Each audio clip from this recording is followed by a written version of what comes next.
Kagulat World. Ganito ngayon ang sigawan ng tennis fans habang nakatutok ang buong Pinoy tennis community kina Alexandra Ayala at Victoria Mboko sa kanilang unang pagsasama sa doubles ng 2026 French Open.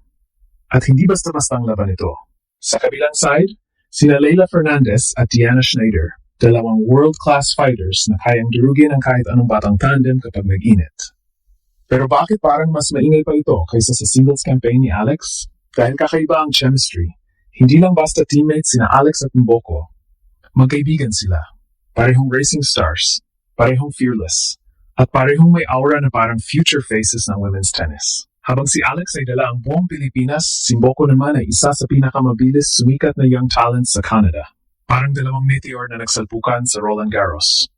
At ngayong kalaban nila sina Fernandez at Schneider, mas lalong lumalaki ang tensyon. Si Leylah, may dugong Pinoy at battle-tested na sa biggest stages ng tennis. Si Schneider naman, isa sa pinaka-explosive baseline hitters sa women's game ngayon. Experience laban sa fearless youth, chemistry laban sa composure, underdogs laban sa favorites. Hindi biro ang odds. Pabor ang bookmakers kina Fernandez, Schneider. Pero alam natin sa sports, lalo na sa doubles, isang click lang ang chemistry, pwedeng magbago lahat. At kung may isang tandem ngayon na kayang manggulat sa Paris, baka ito na yon. Dahil minsan, ang pinakamapanganib na duo ay hindi yung pinaka-experienced, kundi yung walang takot matalo. Ito na ngayon ang pakiramdam ng maraming tennis fans habang live na sumasabak sina Alexandra Ayala at Victoria Mboko sa isa sa pinaka-inaabangang doubles matches ng opening round sa Roland Garros. Hindi lang ito simpleng women's doubles match. Hindi ito basta exhibition ng dalawang young stars. Ang laban na ito ay parang future preview ng next generation ng women's tennis. Sa isang side ng court, nandoon sina Leylah Fernandez at Diana Schneider. Dalawang established names na may experience, composure, at killer mentality sa big matches. Si Fernandez mismo ay dating US Open finalist. Isang warrior na ilang beses nang lumaban sa pressure ng malaking stage. Dagdag mo pa si Schneider na kilala sa kanyang explosive ground strokes at brutal baseline consistency. Kapag nag-init ang dalawang ito, kaya nilang kontrolin ang momentum ng laban sa loob lang ng ilang rallies. Pero sa kabilang side, nandoon ang energy ng bagong era, Alexandra Ayala at Victoria Mboko. At dito nagiging dangerous ang lahat. Dahil minsan sa doubles, hindi rankings ang pinakamahalaga. Hindi rin experience. Ang pinakamahalaga ay chemistry, trust, instinct, at connection. At yan ang meron sina Alex at Mboko. Hindi sila random pairing. Hindi sila dalawang player na basta pinagsama lang para makumpleto ang bracket. Magkaibigan sila off-court. Relax sila sa isa't isa. Walang pressure. Walang ego. At minsan, ang ganitong klaseng samahan ang pinakamahirap pigilan. Si Alex ngayon ay dala ang momentum ng kanyang rapid rise bilang Pinay tennis superstar. Kahit natalo siya sa singles kay Eva Jovic, hindi bumaba ang hype sa kanya. Sa katunayan, mas lalong lumipat ang spotlight sa doubles dahil curious ang lahat kung ano ang kayang gawin ng tandem nila ni Mboko. At habang maraming players ang emotionally bumabagsak matapos ang singles loss, mukhang mas naging free si Alex ngayon. Mas relaxed, mas dangerous. Samantala si Victoria Mboko naman ay parang ticking time bomb ng women's tennis. Bata pa pero napakalakas na agad. Athletic, explosive, fast hands, at higit sa lahat, fearless. Kapag nagsabay ang power ni Mboko at ang lefty creativity ni Alex, nagiging unpredictable ang tandem nila. At sa clay, lalong nagiging komplikado para sa kalaban dahil mahaba ang rallies at mahalaga ang movement at tactical patience. Kaya hindi nakakapagtaka kung bakit tinawag ng ilang fans online na popcorn match ito. Dahil pakiramdam ng marami, may posibilidad tayong makakita ng upset na pag-uusapan ng tennis world pagkatapos ng gabi na ito.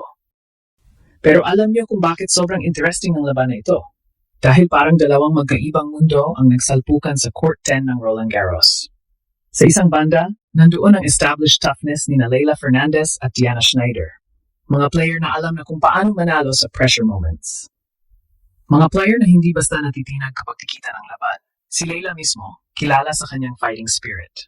Kahit undersized minsan laban sa mas malalakas na hitters, kaya niyang bumawi gamit ang puso, bilis, at matinding competitiveness. Kaya nga siya umabot sa pinakamalalaking stages ng tennis dati. At katabi niya ngayon si Diana Schneider, isa sa pinaka-underrated ngunit pinaka-dangerous na hitter sa women's game. Kapag nagkaroon ng rhythm si Schneider mula baseline, parang machine gun ang dating ng rallies niya. Malalim, mabigat, walang pahinga. At sa doubles, sobrang lethal ng ganitong klase ng player dahil kaya niyang agad ilagay sa depensa ang kalaban. Pero heto ang problema para sa kanila. Hindi predictable sina Alexandra Ayala at Victoria Mboco. At sa doubles tennis, malaking advantage minsan ang unpredictability. Dahil walang sapat na tape o history ang ibang teams laban sa tandem nila. Walang malinaw na pattern, walang established tendencies. Hindi alam ng kalaban kung sino ang magiging aggressor sa crucial points. Hindi nila alam kung kailan aatake si Mboco gamit ang kanyang raw power o kung kailan magpapakawala si Alex ng crafty lefty angles at smart returns. At dito pumapasok ang pinaka-importanting factor, emotion. Kapag relaxed ang isang young duo, minsan nagiging mas dangerous sila kaysa sa veteran teams. Wala silang iniisip na pressure, wala silang iniingatang reputation. Ang mentality nila, swing free. At kapag nag-click ang ganitong mentality sa clay court, pwedeng maging nightmare ito para sa favorites. Makikita mo rin sa social media kung gaano kaingay ang support na yon para kina Alex at Mboco. Hindi lang P-fans ang excited. Maraming neutral tennis fans ang curious sa tandem na ito. Dahil pakiramdam nila may special chemistry agad. May natural flow. May energy na hindi mo kayang ituro sa practice lang. At para kay Alex, ito rin ay pagkakataon para baguhin agad ang narrative matapos ang kanyang singles exit. Sa halip na umuwi na may disappointment, may chance siyang gumawa ng bagong storyline dito sa doubles. Isang storyline na pwedeng maging turning point ng kanyang 2026 season.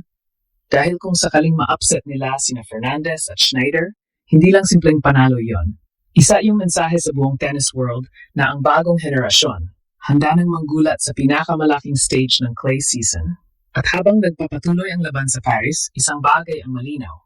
Hindi na basta future prospect. Si Alex, unti-unti na siyang nagiging tunay na threat. At ngayong kasama niya ang explosive talent ni Victoria Mboco, mas lalong nagiging exciting panoorin ang kanilang journey. Paborito sina Fernandez at Schneider sa papel. Mas experienced, mas tested, mas established. Pero sa sports, lalo na sa Grand Slam tennis, hindi palaging rankings ang nananalo. Minsan chemistry, minsan confidence, minsan momentum, at minsan puso talaga. At yun ang dala ni na Alex at Mboco ngayon. Fearless energy. Walang takot sumugal. Walang takot sumabay sa biggest names. Habang mas tumatagal ang match, mas lumalakas din ang pakiramdam ng fans na may special tayong nasasaksihan. Isang tandem na maaring simula pa lang ngayon, pero pwedeng maging future nightmare ng women's doubles circuit. Para sa Pilipinas, malaking bagay ito. Hindi lang dahil kay Alex, kundi dahil unti-unti nang nakikita ng mundo na may bagong wave ng Asian tennis stars na kayang makipagsabayan sa pinakamataas na level. At kung sakaling manggulat sila na ngayong gabi, baka ito na ang simula ng mas malaking Roland Garros story ni Alex.